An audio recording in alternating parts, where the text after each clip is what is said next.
Hey guys, I was just sitting here chilling out watching some YouTube videos. This is Superblindman, by the way. And I thought, I would like to throw some opinions out there about what particular speakers I find some of the best I've ever heard and why. The technology of speakers, of course, has come a long way over the years, as you know. Cone drivers have improved immensely, and it's because, of course, we use them more because they're less expensive. Companies that use things like ionic drivers, plasma drivers, electromagnetic planar, electrostatic planar, for the most part are just too expensive to obtain for most normal people. But it seems nowadays that the affordable category of home theater always tends to be in the about $5,000 a pair range. And here's my opinions of speakers in that range. And I may be rubbing the speaker, I'm sorry. If I may just venture a bit of an opinion again, and of course express my personal opinions as to why that is. Let me build up to it before I necessarily go there. In my opinion, there are so many speakers out there doing the right things. I want to point out some of those companies, but point out, of course, that it's either I would say too little too late, but they cost too much to be too little.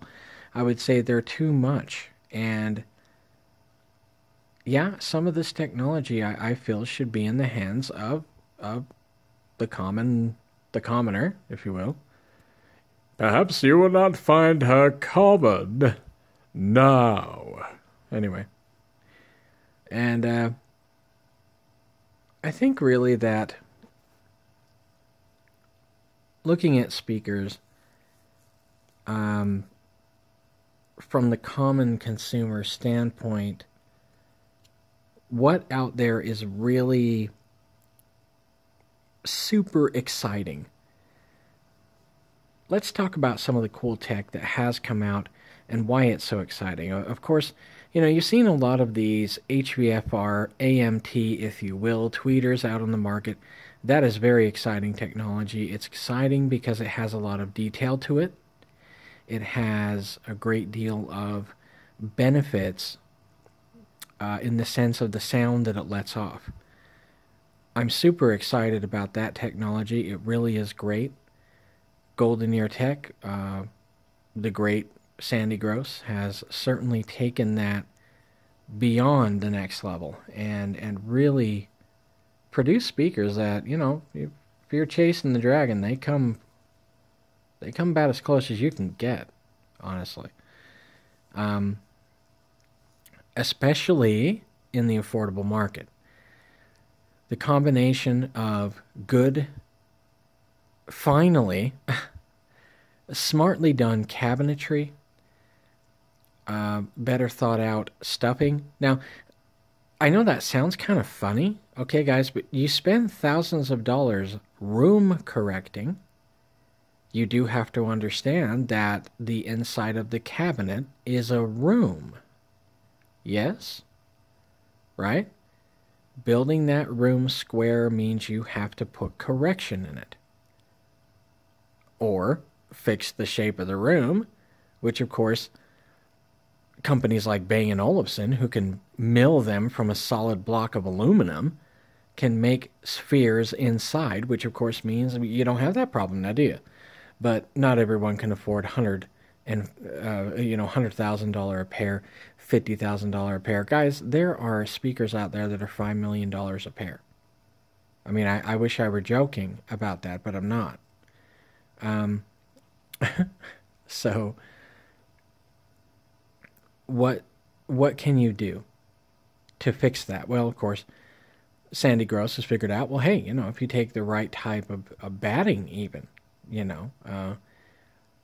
long fiber lamb's wool and Dacron, and you put them in there in combination, you create a bit of a combination of absorption reflection going on, things like that, that help to correct the inside of the box, right? Very wise, very smart.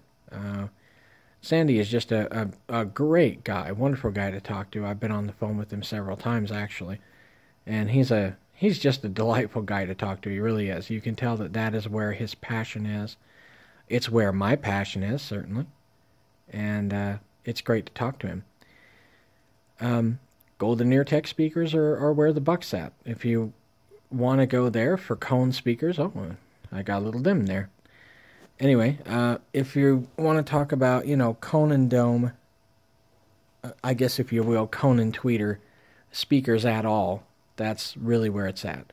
Klipsch is good, and they're finally upgrading a lot of things they probably should have in the past. They're now really paying attention to those woofers, how they're suspended, most importantly, fixing transient response, really great efforts on their part. Now they're incorporating cast basket drivers, and it's really about time, guys. It's seriously about time that they went that route. I'm very proud of that. The RF7 version 3, again, is something I'm really looking forward. I would love to own. I love Klipsch. You know what to expect from them. You know it's going to be a good sound, a good, nice, warm, lifelike, very, very real and very personal, very emotional sound. And that's what you get from them. Now, Golden Ear Tech, I have to tell you, I've sat in front of them, and they are impressive speakers. Very impressive. I mean, they sound amazing. That tweeter makes a big difference. So, I mean, I guess, to be honest, they sound really big, and you would be surprised the woofers are that small. You really would be. You'd be extremely fooled, in fact. Certain pairs of them sound so big, you're like, wow, where's the 12-inch woofer in here? You know what I mean? He's done a really good job of making small drivers that are high excursion enough that they really make up for the size of themselves. They're really impressive. Other speakers I've heard out there that I'm impressed with, you know what? Planar is really the bomb. If I had a choice, I would go with Martin Logan. But you know what? They're so expensive, it probably wouldn't be worth getting. You know what I mean? You kind of get a little worried about that. I mean, I don't even see user reviews on YouTube here because nobody owns them as far as I know. I mean, yeah, I'm sure somebody does. But they're expensive. Everything they make is expensive. I would love to own them, but 100%, you know, they're out of they're out of most normal, mortal man's complete budget. I mean, I can't even afford it. It's just hard. Yeah. And it is. Everything they make is very expensive. Worth it? I have no doubt. But expensive. Now, I've also sat in front of a pair of Martin Logans, and it's kind of funny, a really funny story. I had to correct the guy while listening to Martin Logans. Oh, well, I don't like them because they have too much top end. I'm like, huh? That isn't the speaker, jackass. Try plugging in something other than an MP3. How'd you know it was an MP3? Because I can hear it's an MP3. Blind guy. Jackass. Right? I'm like, well, plug in something high res. You got anything FLAC file? Yeah. And I said, well, plug it in. I bet $10 you don't have that problem no more. Sure enough, boom. It went away. The problem with Martin Logans, they are way too truthful. And that's what you want. Really, honestly, you know what? I want Martin Logans so bad I can taste them. Really. Seriously. They're amazing. And the truth is so great with them. It really is. And I'd like to go with them eventually. So they're my best pick. Now, I've sat in front of Magnapans as well. the great thing about planar is the absence of the box. You know, we're so used to hearing drivers, cone drivers in a box, that when you don't hear that anymore, it is actually kind of weird. Um, but it's beautiful. It's so open and so new and so refreshing and so truthful and honest. Both Magnepans and Martin Logan's, I'll be honest with you, I'd be hard pressed to tell them apart. I would say in a dark room. I heard Martin Logan's entry level Electro Motion ESL.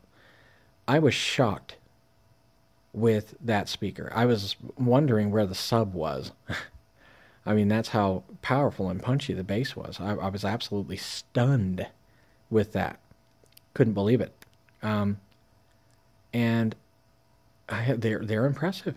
But that panel is what you're paying for. That's it, man. You know, that's why they're so good. And they are. I mean, you know, a panel that size that can move tens of thousands of times per second is fantastic. But the real bonus is the fact that that panel has no crossover going to it whatsoever. No crossover. You know, there is nothing between your receiver and your ear, period, except a cord, right? That's impressive. I mean, yes, there's crossover that controls the low end, but other than that, you know, that's it. I mean, even Magnepans have a crossover, and you can tell they have a crossover. It's very audible. It's very noticeable. But Martin Logan has it where it counts, and that's where it counts. I really like them. If I had a choice, I'd go with them. Now, personally, I'm thinking in the affordable category, RF7 version 3 looks really attractive to me. Again, because I'm comfortable. I hate to say that. I like to lean toward new technologies, try something new. But I'll be 100% with you. I'm familiar with Klipsch. I know what to expect from them. I like them. I have Klipsch's in this room. Of course, I've reviewed them, so you've probably seen that review. And I like them. I really do. But dome tweeters don't move that quick. They're not the, you know, the absolute best form of reproducing sound, but horning them, putting them in a horn, definitely made the difference. It is the reason why Klipsch is so well known and so loved by so many people. So I guess if I'm going to say it, what would be the best for you to, well, not for you, you know, I'm just giving my opinion. What would I highly recommend that you go give a listen to? Go listen to Martin Logan's. You can listen to him at any Best Buy where they have a Magnolia store. Check him out. Seriously, you will be blown away. Go listen to Magnepans if you have a chance. Check them out. You know, they're nice, very nice. They sound good, look good. Very great speakers. Go check out Klipsch speakers if you haven't heard them. You know, check them out. I highly recommend them. You know, they're great.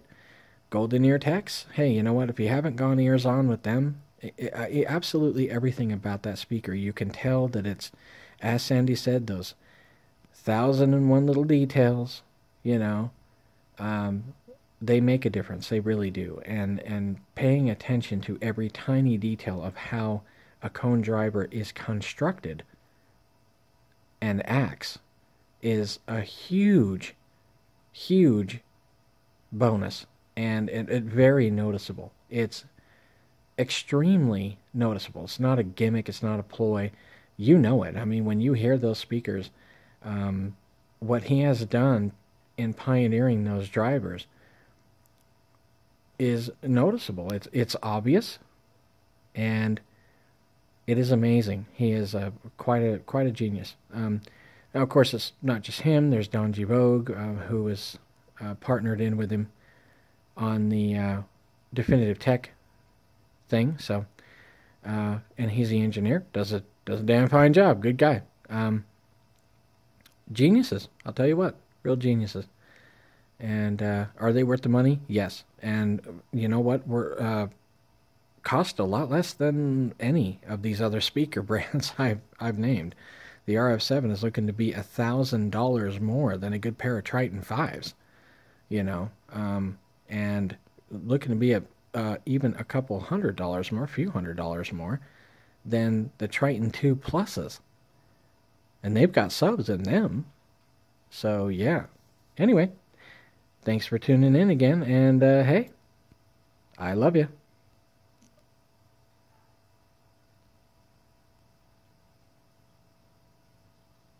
Stop.